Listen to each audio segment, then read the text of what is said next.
नमस्कार आउ गोटे जिनस आपड़ एत बड़ बाड़ी बगीचा कर एकर एकर तादेह गोटे सुंदर गछ न नागिले सुंदर लगे से गछ कौन ना कदली गछ आप पढ़े तृतीया को लक्षणक स्त्री उर्मिला शरद नदी में तीन भाई देह त्याग कले उर्मिला को स्थापन कले कलिजुग कदली गछ समस्त बाड़ी में कदली गछ से फलटी सबुठी लगे आज्ञा शुणीगले कदली आउ गोटे रहा लिंब दारू दिने बा सुग्रीव आउ बाड़ी साथी युद्ध करी सुग्रीव कांदिला कौन कले ना बाड़ी की नुचिकी माइले बाड़ी कांदिला कहला मत तो माइल मो पर किसी जसकीर्ति रख ना यही जसकीर्ति रखुची तू थिलु कौथरे थिलु ना महाकाल फड़ बड़ सुंदर भितर देखिले फोड़ा अंगारा तू से थिलु से गछ बड़े मुझे युद्ध करी तो मला पर गोटे दारू ब्रह्म तैयारी करुच्ची से गछटी लिंब आउ गोटे कहीदे साहाड़ा वृक्ष देवी माने प्रवेश कर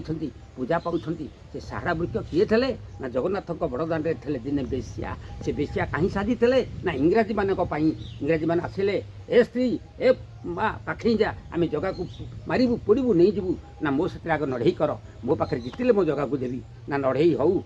से उत्तर देला किए ना साहाड़ा सुंदरी बेश्या तुम्हें पड़े जा 8 दिन आसव लड़े कर तुम्हें जितने मो कालिया को नहीं जीव से आसी देखला बेलू जगन्नाथ महाप्रभु अति दीर्घ सुंदरी कर मोहित देखी ता रूपरंग देखी ता दारुण देखी इंग्राजी माने ब्रह्मस्थलित होगला हारिकी फेलीगले तेणुक जगन्नाथ महाप्रभु पुरी में दक्षिण पट को साहाड़ा गछ वृक्ष निरूपण कर सरीगला।